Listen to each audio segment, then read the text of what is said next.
আসসালামু আলাইকুম। প্রিয় দর্শকবৃন্দ, আপনাদের সবাইকে স্বাগতম। আজ আমরা কথা বলবো দিনাজপুর জেলার বিরামপুর উপজেলার ৪ নম্বর দেউড় ইউনিয়নের বাংলাদেশ জাতীয়তাবাদী কৃষক দলের সাংগঠনিক কার্যক্রম নিয়ে অনুষ্ঠিত একটি গুরুত্বপূর্ণ আলোচনা সভা সম্পর্কে। আজ শুক্রবার ২৬শে জুন ২০২৬ রাত ৮:৩০টায় দেউড় ইউনিয়নের একটি প্রাইমারি স্কুল হল রুমে বাংলাদেশ জাতীয়তাবাদী কৃষক দলের ২ নং ওয়ার্ড কমিটি গঠন উপলক্ষে এক আলোচনা সভা অনুষ্ঠিত হয়। তৃণমূল পর্যায়ে সাংগঠনিককে আরও শক্তিশালী ও গতিশীল করার লক্ষ্যেই এই সভার আয়োজন করা হয়। অনুষ্ঠানে ইউনিয়ন ও ওয়ার্ড পর্যায়ের বিএনপির কৃষক দল এবং অঙ্গ ও সহযোগী সংগঠনের বিপুল সংখ্যক নেতাকর্মী অংশগ্রহণ করেন। তাদের স্বতঃস্ফূর্ত উপস্থিতিতে একটি প্রাণবন্ত ও উৎসবমুখর পরিবেশে অনুষ্ঠিত হয়। সভায় প্রধান অতিথি হিসেবে উপস্থিত ছিলেন মোহাম্মদ রফিকুল ইসলাম মাস্টার, সিনিয়র সহসভাপতি, বাংলাদেশ জাতীয়তাবাদী কৃষক দল বিরামপুর উপজেলা শাখা।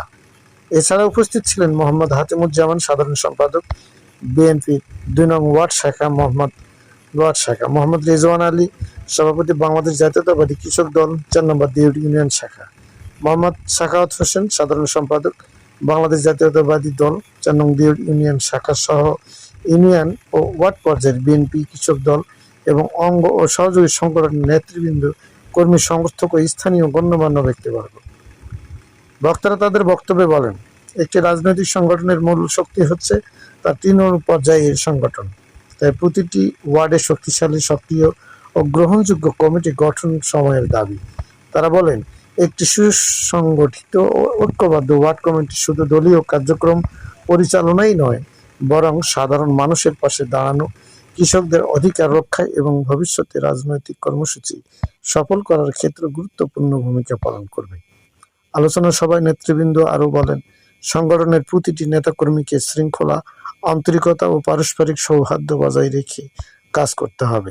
ব্যক্তিগত স্বার্থের ঊর্ধ্বে উঠে দল ও দেশের স্বার্থকে প্রাধান্য দেওয়ায় আহ্বান জানানো হয়। সবার একটি গুরুত্বপূর্ণ অংশ ছিল ২ নং ওয়ার্ড কৃষক দলের নতুন কমিটি গঠন সংক্রান্ত আলোচনা। উপস্থিত নেতাকর্মীদের মতামত শুরুতেই সঙ্গে শোনা যায়। আলোচনা শেষে যোগ্য, ত্যাগী, সৎ এবং দীর্ঘদিন ধরে সাংগঠনিকভাবে সক্রিয় ব্যক্তিদের সমন্বয়ে একটি শক্তিশালী ও গ্রহণযোগ্য কমিটি গঠনের উপরে উপস্থিত সকলের মধ্যে ঐক্যবদ্ধ প্রকাশ করা হয়। বক্তারা আশাবাদ ব্যক্ত করেন, নতুন কমিটি ভবিষ্যতে ওয়ার্ড পর্যায়ে কৃষক দলের কার্যক্রম আরও বেগবান করবে এবং সংগঠনকে শক্তিশালী ভিত্তির উপর দাঁড় করাতে গুরুত্বপূর্ণ ভূমিকা পালন করবে। আলোচনা সভায় উপস্থিত বিভিন্ন পর্যায়ের নেতৃবৃন্দ তাদের বক্তব্যে সংগঠনের ভবিষ্যৎ পরিকল্পনা ও তৃণমূল পর্যায়ের সাংগঠনিক কার্যক্রম নিয়ে গুরুত্বপূর্ণ মতামত তুলে ধরেন। প্রধান অতিথি মোহাম্মদ রফিকুল ইসলাম মাস্টার বলেন, একটি রাজনৈতিক দলের প্রাণশক্তি হলো তার তৃণমূল পর্যায়ের নেতাকর্মীরা। ওয়ার্ড কমিটিগুলো যদি শক্তিশালী, সক্রিয় ও জনসম্পৃক্ত হয়, তাহলে ইউনিয়ন, উপজেলা এবং জেলা পর্যায়ের সংগঠন আরও শক্তিশালী হবে। তিনি সকল নেতাকর্মীর প্রতি দলের আদর্শ ও শৃঙ্খলা মেনে ঐক্যবদ্ধভাবে কাজ করার আহ্বান জানান। বিএনপির ২ নং ওয়ার্ড শাখার সাধারণ সম্পাদক মোহাম্মদ হাতিমুজ্জামান বলেন, জনগণের আস্থা অর্জন করতে হলে সংগঠনের প্রতিটি ইউনিটকে সক্রিয় রাখতে হবে। তিনি নতুন নেতৃত্বকে মানুষের সুখে দুঃখে পাশে থাকার এবং জনকল্যাণমূলক কর্মকাণ্ডে অংশগ্রহণের আহ্বান জানান। ৪ নং দেউড় ইউনিয়ন কৃষক দলের সভাপতি মোহাম্মদ রেজওয়ান আলী বলেন, কৃষক দলের মূল লক্ষ্য হলো কৃষকদের অধিকার প্রতিষ্ঠা, তাদের ন্যায্য দাবি আদায়ে কাজ করা এবং তৃণমূল পর্যায়ে সংগঠনকে আরও শক্তিশালী করা। তিনি আশা প্রকাশ করেন, নতুন ওয়ার্ড কমিটি দলের সাংগঠনিক কার্যক্রমকে নতুন গতি এনে দেবে। ইউনিয়ন কৃষক দলের সাধারণ সম্পাদক মোহাম্মদ সাখাওয়াত হোসেন বলেন, একটি শক্তিশালী সংগঠন গড়ে তুলতে পারস্পরিক সহযোগিতা, শৃঙ্খলা এবং নিয়মিত সাংগঠনিক কার্যক্রমের কোনো বিকল্প নেই। তিনি নতুন কমিটির সদস্যদের দায়িত্বশীলতার সঙ্গে কাজ করার আহ্বান জানান। আলোচনা সভায় উপস্থিত অন্যান্য নেতৃবৃন্দ ও কর্মীরা তাদের মতামত ব্যক্ত করেন। তারা বলেন, দলকে শক্তিশালী করতে হলে ব্যক্তিগত মতপার্থক্য ভুলে সবাইকে একসঙ্গে কাজ করতে হবে।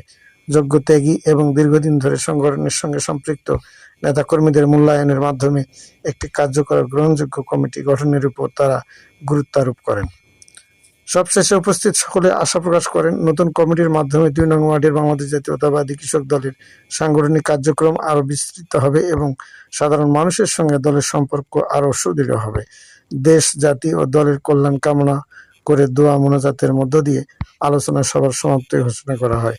আলোচনা সভার শেষ পর্বে দেশ, জাতি এবং দলের সমৃদ্ধি, শান্তি ও সফলতা কামনা করে বিশেষ দোয়া মোনাজাত অনুষ্ঠিত হয়। এরপর আনুষ্ঠানিকভাবে সভার সমাপ্তি ঘোষণা করা হয়। প্রিয় দর্শকবৃন্দ,